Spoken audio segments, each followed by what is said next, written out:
رب العالمين والصلاة والسلام على سيد الأنبياء والمرسلين أما بعد فقد قال الله تبارك وتعالى في القرآن الكريم أعوذ بالله من الشيطان الرجيم بسم الله الرحمن الرحيم النبي أولى بالمؤمنين من أنفسهم وأزواجه أمهاتهم صدق الله العظيم وصدق رسوله النبي الكريم۔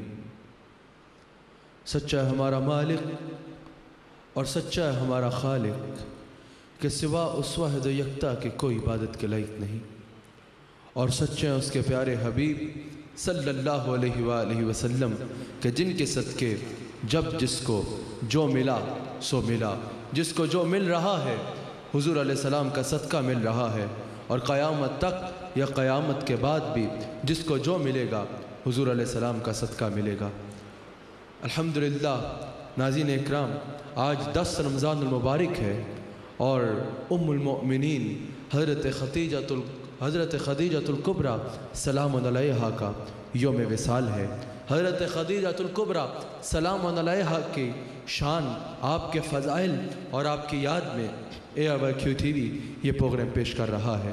الحمدللہ اس بزم محبت کی صدارت میرے شیخ کامل فرما رہے ہیں۔ اللہ کریم حضرت خدیجہ الکبریٰ سلام علیہا کے صدقے سے ہماری اس مہینے کے عبادات کو قبول فرمائے، اور اس مہینے میں ہمیں اللہ کریم ہمارے رب کو راضی کرنے کی توفیق عطا فرمائے۔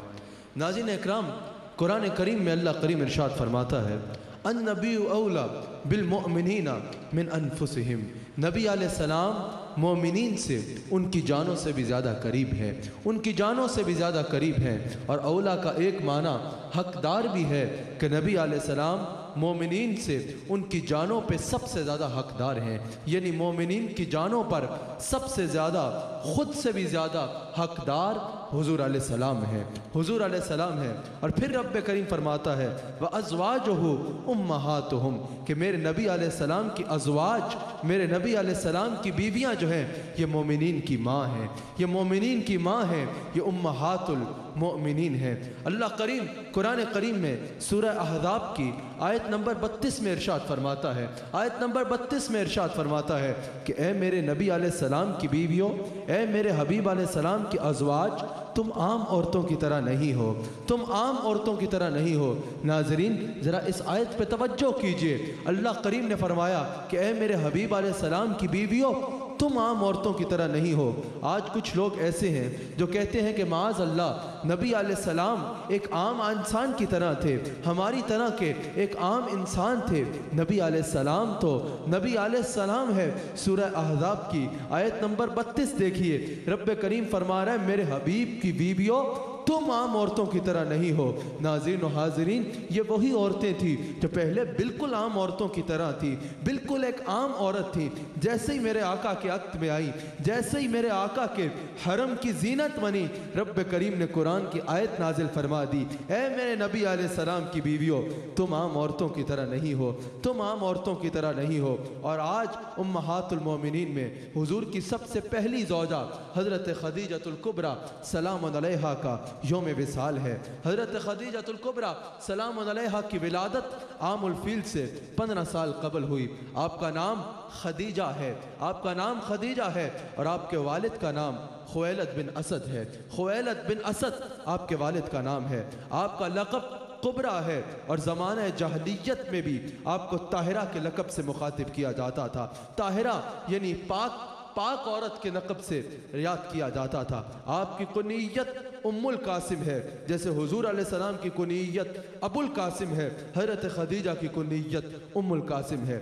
آپ کا سلسلہ نسب والد کی طرف سے 4 پشتیں پیچھے جا کے حضور علیہ السلام کے اجداد سے مل جاتا ہے، اور والدہ کی طرف سے آپ کا سلسلہ نسب 8 پشتیں پیچھے جا کر حضور علیہ السلام کے اجداد سے مل جاتا ہے۔ حضرت خدیجہ کے والد ایک کامیاب تاجر اور باعظمت شخصیت تھے۔ خوشحالی اور دیانتداری کے باعث آپ نہایت ہی محترم اور ہر دل عزیز تھے۔ جب یمن کے بادشاہ نے کعبۃ اللہ پہ حملہ کیا تو آپ دفاع کعبہ میں پیش تھے۔ اس وقت جن لوگوں نے کعبے کا دفاع کیا تھا، حضرت خدیجہ کے والد خویلد اس وقت دفاع کعبہ میں پیش تھے۔ حضرت خدیجہ الکبریٰ سلام علیہا ابتدائی عمر سے ہی عرب کے ایک شریف اور معزز خاندان سے تعلق رکھتی تھی، معزز خاندان سے تعلق رکھتی تھی۔ بچپن سے آپ نہایت ہی صالح اور پاک باز خاتون تھی۔ اسی وجہ سے زمانہ جاہلیت میں بھی لوگ آپ کو طاہرہ کہہ کے بلایا کرتے تھے، طاہرہ کے لقب سے بلایا کرتے تھے۔ اللہ کریم نے حضرت خدیجہ الکبریٰ سلام علیہا کو ذہانت اور فطانت کے ساتھ ساتھ عفت و عصمت کی صفات جمیلہ سے نوازا تھا، صفات جمیلہ سے نوازا تھا۔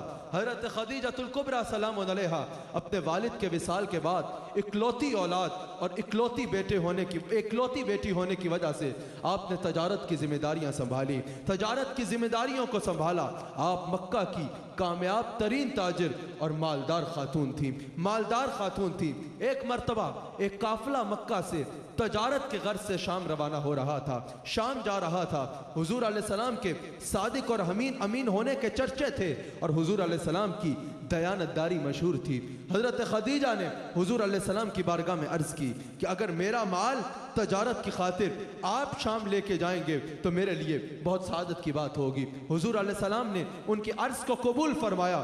حضور علیہ السلام حضرت خدیجہ کا مال لے کر تجارت کی غرض سے شام روانہ ہوئے۔ حضرت خدیجہ نے حضور علیہ السلام کے ساتھ اپنے غلام میسرہ کو روانہ کیا اور میسرہ کو روانہ کرتے ہوئے یہ تاکید کی، یہ نصیحت کی کہ یاد رکھنا ان کی نافرمانی نہ کرنا، یاد رکھنا جو یہ کہیں ان کی بات کے آگے بات نہ کرنا اور ان کی خدمت میں مامور رہنا۔ اس نصیحت سے پتہ چلا کہ حضرت خدیجہ نے میسرہ کو حضور علیہ السلام کے ساتھ مال پہ نگرانی کے لیے نہیں بھیجا تھا بلکہ حضور علیہ السلام کی خدمت کے لیے بھیجا تھا۔ حضور علیہ السلام جب تجارت فرما کر واپس تشریف لائے، اس سال حضرت خدیجہ الکبریٰ سلام علیہا کو اپنے مال میں دگنے سے بھی زیادہ منافع ہوا۔ نہ صرف حضرت خدیجہ کو بلکہ حضور علیہ السلام کی برکت سے سارے قافلے کو اس سال وہ فائدہ ہوا مال کا جو اس سے پہلے کبھی نہیں ہوا تھا۔ حضرت خدیجہ نے اپنے غلام میسرہ سے حضور علیہ السلام کے معاملات کے بارے میں پوچھا تو میسرہ نے بتایا کہ یہ کتنے سچے ہیں، یہ کتنے امین ہیں، یہ کتنے دیانتدار ہیں، یہ کتنے شفیق ہیں، یہ کتنے پاک ہیں، اور حضور علیہ السلام کی پرسنالٹی کے ساتھ ساتھ حضور علیہ السلام کے کمالات کا بتایا۔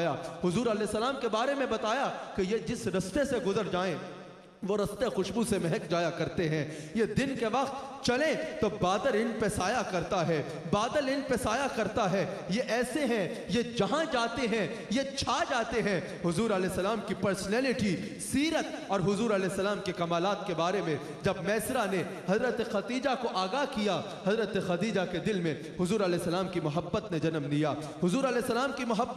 لیا، حضرت خدیجہ الکبریٰ نے انہی دنوں میں ایک خواب دیکھا کہ آسمان سے سورج حضرت خدیجہ کے گھر میں اتر رہا ہے اور اس نے حضرت خدیجہ کے گھر کو، پورے مکہ کے گھروں کو روشن کر دیا ہے، اور اس کی روشنی حضرت خدیجہ کے گھر سے اڑ کے پوری دنیا میں جا رہی ہے، پوری دنیا کو روشن کر رہی ہے۔ حضرت خدیجہ نے اپنے چچا زاد بھائی ورقہ بن نوفل جو کہ تورات اور انجیل کے بہت بڑے عالم تھے اور حضور علیہ السلام کے کمالات کو دیکھ کے حضور کے اعلان نبوت سے پہلے ہی یہ اندازہ لگا چکے تھے کہ یہی وہ نبی آخر الزمان ہے جن کی ہر نبی خوشخبری سناتا آیا ہے، جن کی آمد کی ہر نبی بشارت دیتا آیا ہے۔ ورقہ بن نوفل حضرت خدیجہ الکبریٰ کے چچا زاد بھائی تھے۔ حضرت خدیجہ نے ان سے اس خواب کی تعبیر پوچھی تو انہوں نے کہا مبارک ہو، اس کی تعبیر یہ ہے کہ تمہارا نکاح حضرت سیدنا محمد الرسول اللہ صلی اللہ علیہ وآلہ وسلم کے ساتھ ہوگا۔ یہ سن کے حضرت خدیجہ نے حضور علیہ السلام کو پیغام نکاح بھیجا، حضور علیہ السلام نے ان کا پیغام نکاح قبول فرمایا۔ اللہ نے فرمایا ہے حضور علیہ السلام کی تقریب نکاح ہوئی جس میں حضرت ابو طالب نے خطبہ نکاح دیا، اور ان کا خطبہ نکاح آج بھی کتب تاریخ میں سنہری حروف چمک رہے ہیں جو حضرت ابو طالب نے حضور علیہ السلام کے نکاح پہ خطبہ دیا۔ وہ خطبہ کیا تھا؟ حضرت ابو طالب نے کہا کہ تمام تعریفیں اس اللہ کے لیے ہیں جس نے ہمیں حضرت ابراہیم علیہ السلام کی ذریت میں پیدا فرمایا۔ پھر آپ نے فرمایا کہ اور یہ میرے بھتیجے جن کا آج نکاح ہے، یہ بات موجود ہے، آپ نے فرمایا کہ دنیا کے کسی بڑے سے بڑے آدمی کے ساتھ ان کا موازنہ کرو تو ان کا پلڑا بھاری ہوگا، ان کا پلڑا بھاری ہوگا۔ آپ نے فرمایا آج میں خدیجہ کا نکاح اپنے ان بھتیجے کے ساتھ کرتا ہوں، اپنے اس بھتیجے کے ساتھ کرتا ہوں۔ اور پھر آپ نے فرمایا کہ وہ وقت دور نہیں ہے، آنے والے وقتوں میں دنیا دیکھے گی